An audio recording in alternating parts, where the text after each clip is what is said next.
kammerat hele vejen rundt.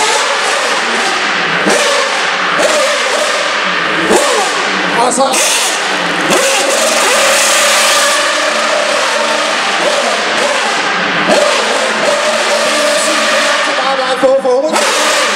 Sjældent man kan se en Formel 1-bil køre uden for en Formel 1-bane, og her det kommer jeg selv.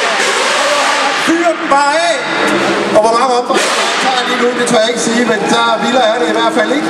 Men lyden er jo rigtig. Man kan simpelthen høre det fra fjernsynet af.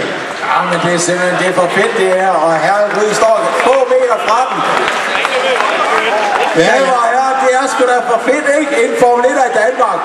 I Odense Kongresscenter.